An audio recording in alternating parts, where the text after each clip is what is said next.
অসমৰ বিভিন্ন ঠাইত বড়োলেণ্ড ইউনিভাৰ্চিটিৰ আণ্ডাৰত 7খন ইনষ্টিটিউশ্যন আছে য'ত BA আমি পঢ়ি আছোঁ, য'ত 550গৰাকী শিক্ষাৰ্থী আছে।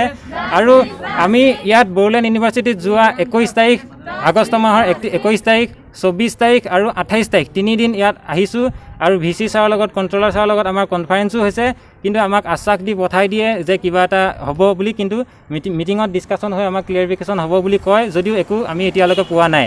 তাৰপিছত যোৱা 28 আগষ্টত আমি আহোঁতে আমাক শেষত কনফাৰেঞ্চৰ পিছত এখন নটিচ দিলে, যে নটিচখনত আমাক ফৰ্ম ফিল আপ ডেট দি দিলে 28 তাৰিখৰ পৰা 15 তাৰিখলৈ, যিটো এতিয়ালৈকে কোনোবাৰে হোৱা নাছিলে। 19 দিনকৈ ফৰ্ম ফিল আপ কৰি আমি কেতিয়া এক্সাম দিম, কেতিয়া আমাৰ ৰিজাল্ট দিব।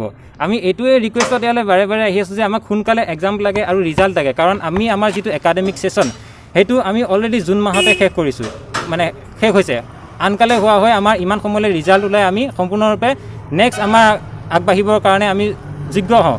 কিন্তু এইবাৰ কৰোণা মহামাৰীৰ কাৰণে অলপ পিছুৱাইছে হয়, কিন্তু তাৰ বাবেতো আমাক গাইডলাইনো দিছে, UGCয়েও গাইডলাইন দিছে যে আপোনালোকে কমপ্লিট অনলাইন মোডত এছাইনমেণ্ট মোডত এনেকৈ এক্সামবোৰ পাতিব পাৰে। কিন্তু এইবোৰ ফ'ল' কৰিয়ে তেজপুৰ ইউনিভাৰ্চিটিয়ে অলৰেডি তেওঁলোকৰ BEdৰ এক্সাম কমপ্লিট কৰিছে আৰু ৰিজাল্টো দিছে, আৰু বাকীসকলেও তেওঁলোকৰ আগবাঢ়িছে, তেওঁলোকৰ এক্সামৰ ডেট দি দিছে। কিন্তু আমাৰ বড়োলেণ্ড ইউনিভাৰ্চিটিয়ে এতিয়ালৈ তেনেকুৱা একো কৰিব পৰা নাই। এই ক্ষেত্ৰত আমি আহি কেইবাবাৰো ৰিকুৱেষ্ট কৰিছোঁ, যদিও কোনো তেওঁলোকে ল'ব পৰা নাই। এতিয়া আমি যোৱা এইকেইদিন দেখি আছোঁ, নিউজত দেখি আছোঁ যে গুৱাহাটী ইউনিভাৰ্চিটিয়েও প্ৰতিবাদ কৰি আছে, আৰু প্ৰতিবাদৰ ফলত যোৱাকালি আমি নিউজতো এটা পাইছোঁ যে তাত ধুনীয়াকৈ স্পষ্টকৈ কৈ দিছে যে 3খন বিশ্ববিদ্যালয়, বড়োলেণ্ড বিশ্ববিদ্যালয়, গুৱাহাটী বিশ্ববিদ্যালয় আৰু ডিব্ৰুগড় বিশ্ববিদ্যালয়, তেওঁলোকৰ BEdৰ এনেকৈ কৈ দিছে যে ইণ্টাৰ্ণশ্বিপ কমপ্লিট নকৰাকৈ তেওঁলোকে কেনেকৈ এক্সামত আহিব পাৰে বুলি কেইগৰাকীমান ছাত্ৰ ছাত্ৰীয়ে তাতে প্ৰশ্ন উত্থাপন কৰিছে। এতিয়া আমাৰ মুকলিভাৱে আমি আপোনালোকক জনাব বিচাৰোঁ যে বহুতসকলে নাজানে, আমাৰ বড়োলেণ্ড ইউনিভাৰ্চিটিৰ আণ্ডাৰত যিসকল ট্ৰেইনীয়ে BEd পঢ়ি আছে, তেওঁলোকে অলৰেডি যোৱা 3rd ছেমিষ্টাৰটোতে 4মহীয়া যিটো internship, school internship NCT guideline মতে যিটো এজন টিচাৰ হ'বৰ কাৰণে মাষ্ট লাগে, সেইটো আমি অলৰেডি কমপ্লিট কৰিছোঁ। গতিকে আমাৰ অনুৰোধ হ'ল, আমি মাত্ৰ 550জন ছাত্ৰ ছাত্ৰী আছোঁ। আমাৰ দাবীটো যে আমি এইটোৱে বিচাৰোঁ যে 550গৰাকী ছাত্ৰ ছাত্ৰী, গতিকে আমি অনলাইন মোডত এছাইনমেণ্ট বেছডত আমাৰ এক্সাম পাতিব লাগে। কাৰণ এতিয়া গোটেই ক'ভিড হৈ আছে চবফালে, কিছুমান ইনষ্টিটিউশ্যন ক'ভিড হস্পিটেলো হৈ গৈছে। গতিকে আমি অফলাইন এক্সাম দিব নোৱাৰোঁ, গতিকে আমাক অনলাইন মোডত এক্সাম হ'ব লাগে, আৰু ছেপ্টেম্বৰ 30ৰ আগত আমাৰ ৰিজাল্ট কমপ্লিট উলিয়াই দিব লাগে, যাতে আমি আমাৰ আগন্তুক কামবিলাকৰ বাবে আগবাঢ়িব পাৰোঁ। এই আমাৰ দাবী।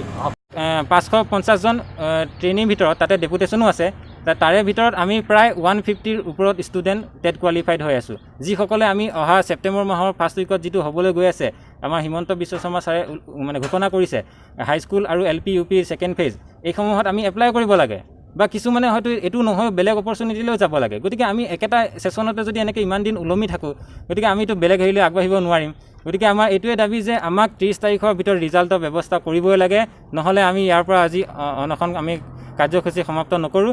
30 তাৰিখৰ ভিতৰত আমাক ৰিজাল্ট আহিবই লাগে। বড়োলেণ্ড ইউনিভাৰ্চিটিত মানে BEdৰ যিটো ছেশ্যন থাকে, আমাৰ ছেমিষ্টাৰ বেছ যিহেতু এক্সাম হয়, যিটো জুনত ছেমিষ্টাৰ শেষ হৈ যায়, কিন্তু বৰ্তমানলৈকে আমাৰ কোনো এক্সাম এতিয়ালৈকে হোৱা নাই। আমি গম পাইছোঁ যে যিটো পেণ্ডেমিক চলি আছে, কৰোণা পেণ্ডেমিক, সেইকাৰণে ডেটটো লেট হৈ গৈছে, ছেশ্যনটো লেট হৈ গৈছে। তথাপিও এইবিলাক কথা তেওঁলোকে চব মনত ৰাখিও TU আৰু DUৱে অলৰেডি BEdৰ 4th ছেমিষ্টাৰৰ ষ্টুডেণ্টখিনিৰ ডেট দি দিছে, যাতে এক্সামবোৰ হ'ব পাৰে।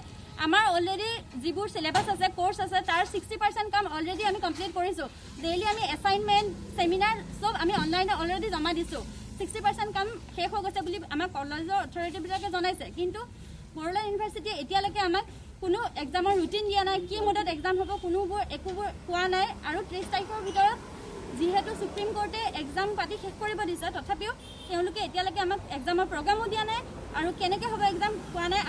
আমাৰ মাত্ৰ এটাই দাবী যে 30 ছেপ্টেম্বৰৰ ভিতৰত আমাৰ BEdৰ 4th ছেমিষ্টাৰ বিশেষকৈ ষ্টুডেণ্টখিনি আমাৰ ৰিজাল্ট দি দিয়ক, আমি সেইটোৱে বিচাৰোঁ, যিহেতু আমাৰ ইণ্টাৰ্ণশ্বিপো কমপ্লিট হৈ গৈছে।